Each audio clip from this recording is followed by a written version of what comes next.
గం గణపతయే నమః. నమస్తే అండి. Welcome back to our channel. అందరూ ఎలా ఉన్నారు? నేనైతే చాలా బాగున్నాను. మీరందరూ కూడా చాలా చాలా బాగుండాలని, ఆయురారోగ్య ఐశ్వర్యాలతో సుఖ సంతోషాలతో ఉండాలని మనస్ఫూర్తిగా ఆ భగవంతుడిని ప్రార్థిస్తున్నానండి.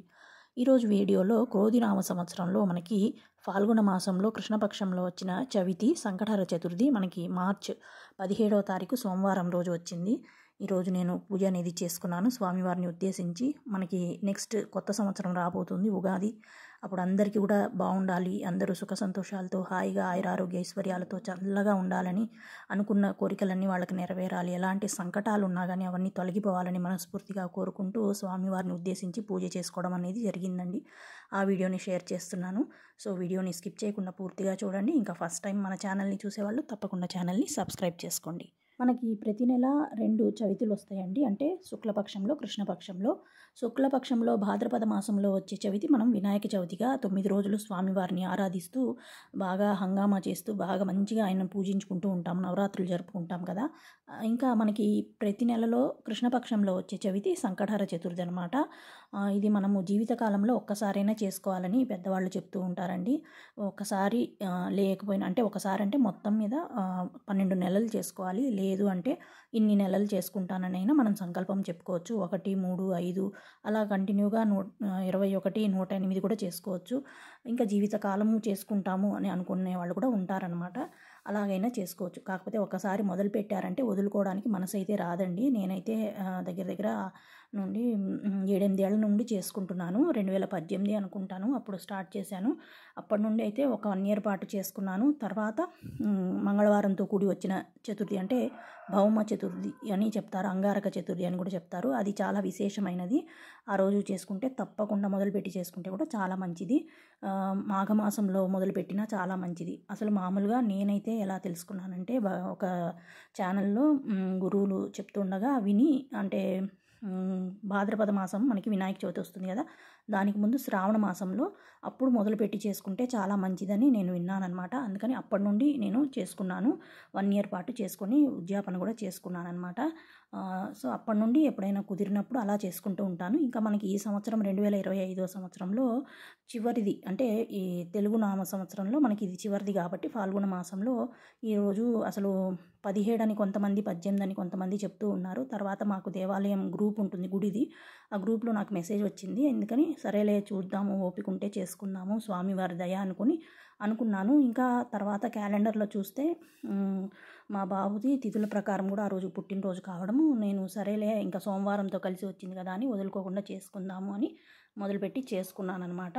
అంటే పూర్తి ఉపవాసం అయితే ఉండలేదండి. మామూలుగా అయితే మనం ఉదయం సూర్యోదయానికి పూర్వమే నిద్ర లేచి తలంటి పోసుకొని తర్వాత ఇల్లు వాకిలంతా కూడా అదే శుభ్రం చేసుకొని, శుభ్రంగా ఉంచుకొని, పూజ గదిని కూడా శుభ్రం చేసుకొని మనము ఉదయం పూజ చేసుకోవాలి మామూలుగా. అప్పుడు సంకల్పం చెప్పుకోవాలన్నమాట. ఎలా ఉంటాము అంటే ఉపవాసం ఉండగలమా, లేమా, ఇన్ని వారాలు చేసుకోవాలని అనుకుంటున్నామా, లేదంటే ముడుపు కట్టుకోవాలంటే ముడుపు కట్టుకోవడం కానీ అలాంటివి ఏమన్నా అనుకొని మనము చేసుకోవాలి, మొదలు పెట్టుకోవాలన్నమాట. ఉదయం పూజ చేసుకొని తర్వాత కుదిరితే ఉపవాసం ఉన్నవాళ్ళు పగలంతా ఉపవాసం ఉండి, ఉండలేని వాళ్ళు పళ్ళు, పాలు అవి తీసుకోవచ్చు. లేదా అవి కూడా తిని ఉండలేము అని అనుకుంటే ఏదైనా లైట్గా టిఫిన్ చేసుకొని తిని సాయంత్రం పూజ చేసుకోవచ్చు అనమాట. నేనైతే ఉదయం పూజ చేసుకునేంతవరకు ఏమీ స్వీకరించలేదు. తర్వాత మధ్యాహ్నంగా కొంచెం ఉప్మా చేసుకొని తిని తర్వాత సాయంత్రం మళ్ళీ స్నానం చేసుకొని శుచి అయిన వస్త్రాలు ధరించి ప్రసాదాలు అవన్నీ కూడా సిద్ధం చేసుకున్నాను అనమాట. స్వామివారికి ఉదయం అసలు అనుకోలేదు. మామూలుగా సడన్గా అప్పుడు కన్ఫ్యూజన్లో నాకు మెసేజ్ లేట్గా చూసుకోవడంతో రాత్రి చూసుకున్నాను. సో ఉదయం మామూలుగా ముడుపు కట్టుకుందామంటే నా దగ్గర ఎర్రటి బ్లౌజ్ పీస్ కూడా లేదు, వెళ్ళి తెచ్చుకోవడానికి కూడా అవకాశం కుదరలేదన్నమాట. సో ఇంట్లో ఒక కొత్త కర్చీఫ్ ఉంటే మామూలుగా ఉదయం పూజ చేసుకొని అందులోనే కొంచెంగా బియ్యం పోసుకొని ముడుపు కట్టుకొని దక్షిణ తాంబూలం అవన్నీ సమర్పించుకొని నా కోరిక మనసులో అనుకొని ముడుపు కట్టుకొని పూజ చేసుకున్నాను. అదే ప్రసాదాన్ని అంటే పొంగల్ చేసుకున్నాను ఆ బియ్యంనే. మామూలుగా ఎప్పుడు కూడా నెలలోపు అలా చేసుకుంటూ ఉంటానన్నమాట. సో ఈరోజు ఎందుకో నాకు ఆ రోజు సాయంత్రమే పొంగల్ చేసేద్దామని అనిపించి పొంగల్ కూడా వండేసుకున్నాను. ఇంకా పొంగలి, నువ్వులు ఉండలు, ఇంకా ఉండ్రాళ్ళు ఇవి చేసుకున్నాను మెయిన్గా ప్రసాదంగా. ఇంకా మహానైవేద్యం కింద అన్నం, పప్పు, కూర, పచ్చడి, అంతే, పెరుగు, ఉప్పు, నెయ్యి ఇవి వేసి నైవేద్యం పెట్టుకుందామని పక్కకి తీసి పెట్టుకున్నాను. ఇంకా పానకం, వడపప్పు అవన్నీ కూడా రెడీ చేసుకొని పెట్టుకున్నాను అనమాట. ఇంకా ఉదయం పూజ చేసుకున్న తర్వాత కొబ్బరికాయ అవన్నీ తెచ్చుకున్నాను. అరటిపళ్ళు అవి తెచ్చి పెట్టుకున్నాను. ఇంకా తెలిసిన వాళ్ళ ఇంటి ముందు తెల్ల జిల్లేడు చెట్టు అనేది ఉంటుందండి. ఎప్పుడు ప్రతి నెల వాళ్ళ ఇంటికే వెళ్ళి నేను జిల్లేడు ఆకులు తెచ్చుకుంటూ ఉంటాను. ఈసారి పువ్వులు కూడా కొన్ని దొరికాయన్నమాట. పువ్వులు కూడా పూసాయి. అవి కూడా తెచ్చుకున్నాను. ఇంకా గరిక అవన్నీ కూడా అక్కడ దగ్గరలోనే వాళ్ళ ఇంటి దగ్గరలోనే ఉంటే తెచ్చుకున్నానన్నమాట. తర్వాత అసలు నాకు రథసప్తమికి కూడా దొరకలేదు. ఇంకా ఇవాళ సోమవారము చాలా విశేషంగా తెల్ల జిల్లేడు పువ్వులు దొరికినాయి. చాలా సంతోషంగా అనిపించింది.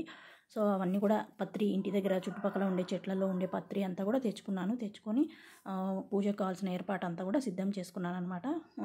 ఎర్రటి వస్త్రం పరిచేసుకొని అందులో కొన్ని గోధుమలు పోసుకొని రాగి చెంపుకు కూడా పసుపు రాసేసి స్వస్తిక్ గుర్తు గంధంతో వేసుకొని కుంకుమ బొట్లు పెట్టుకొని చిన్న తోరం కట్టేసుకొని వెదురు బుట్టను కూడా కడిగి శుభ్రంగా గంధం బొట్లు కుంకుమ బొట్లు పెట్టి దానిపైన ఒక అర్కపత్రం మీద స్వామివారిని ప్రతిష్ఠించుకొని పూజ చేసుకుందామని ఇలా రెడీ చేసుకున్నాను. ఏ పూజ చేయాలన్నా విఘ్నాలు లేకుండా ఉండాలి కాబట్టి ముందుగా హరిద్రా గణపతి పూజ చేసుకోవాలి కాబట్టి విఘ్నేశ్వరుడికి పూజ చేసుకొని చిన్నగా బెల్లం ముక్క నైవేద్యం పెట్టి హారతి ఇచ్చి ఉత్తరానికి కదిలించిన తర్వాత నా దగ్గర ఉండే వెండి విగ్రహము విఘ్నేశ్వరుడిది ఇంకా అర్క గణపతి తెల్ల జిల్లేడుతో తయారు చేసిన గణపతి కూడా ఉందండి నా దగ్గర. అది కూడా పెట్టుకొని తర్వాత శివలింగము గోమాత వీళ్ళందరికీ కూడా చక్కగా అభిషేకం అనేది చేసుకున్నాను. అంటే హడావుడిగా పంచామృతాలు అవన్నీ ఏం తెచ్చుకొని నేను చేసుకోలేదు. నాకు ఉన్నంతలో నా శక్తి కొలది చేసుకున్నాను. శుద్ధమైన జలంతో తర్వాత సుగంధ పరిమళ ద్రవ్యాలు కలిపిన జలం కూడా రెడీ చేసుకొని పెట్టుకున్నాను. ఇంకా కొబ్బరికాయ కొట్టి కొబ్బరికాయ నీళ్ళతో ఇలా సింపుల్గా అభిషేకం అనేది చేసుకొని చక్కగా దీపం చూపించి శుద్ధి చేసుకొని గంధం కుంకుమ బొట్లు పెట్టుకున్నాను అనమాట. ఈరోజు స్వామివారికి గరిక చాలా చాలా ఇంపార్టెంట్ అండి. గరిక తప్పకుండా ఒక్క గరికన్నా స్వామివారికి సమర్పించాలి. గరిక అంటే చాలా ఇష్టం కదా విఘ్నేశ్వరుడికి. సో గరిక ఇంకా కొన్ని పత్రాలు మనం వినాయక చవితికి పత్రి పూజ ఎలా ఉంటుందో అలానే ఉంటుందన్నమాట. సో అవన్నీ కూడా తెచ్చి రెడీగా పెట్టుకున్నాను. ఇంకా పుష్పాలు అవన్నీ మనకి చెట్లలో ఇంట్లో పూస్తూ ఉంటాయి కదా, అవన్నీ కూడా కోసి అన్నీ కూడా రెడీ చేసుకొని చక్కగా స్వామివారికి అభిషేకాలు అవన్నీ చేసుకొని గంధం కుంకుమ బొట్లు పెట్టుకొని ముందుగా శివయ్యకు పంచోపచార పూజ చేసుకున్నాను. తెల్ల జిల్లేడు పువ్వులతో అలంకరణ చేసుకున్నాను. అమ్మవారికి కూడా 8 నామాలతో పూజ ఉంటుంది కదండి, తొందరగా అయిపోతుందని అలా చేసుకుంటూ ఉంటాను ఎప్పుడన్నా.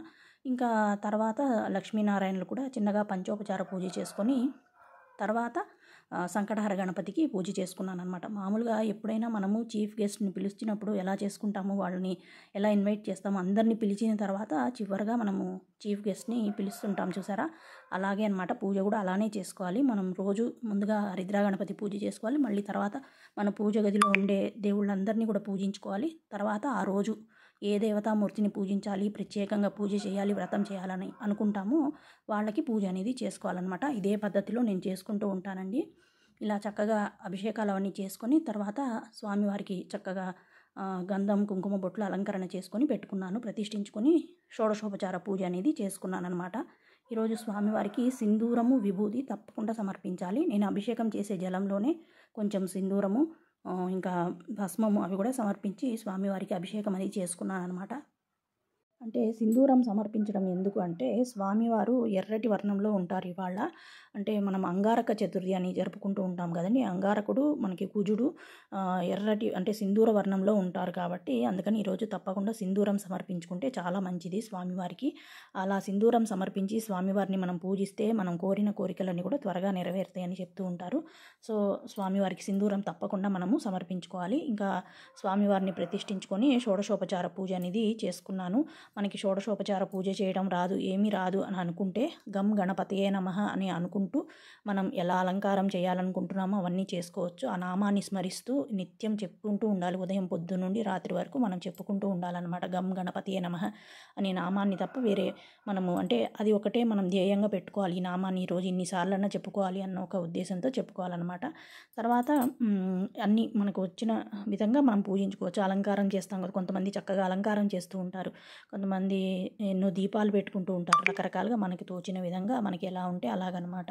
అలా మనకు తోచిన విధంగా స్వామివారిని భక్తి శ్రద్ధలతో పూజిస్తే సరిపోతుందన్నమాట. అంటే భక్తి ముఖ్యంగా ఉండాలి అని చెప్తారండి. మనం అక్కడ పెట్టే వస్తువులు అవి కాదు, మనం ముందు భక్తిగా శ్రద్ధగా ఎంత ఇదిగా స్వామిని పూజిస్తున్నాము అనేది స్వామి చూస్తారనమాట.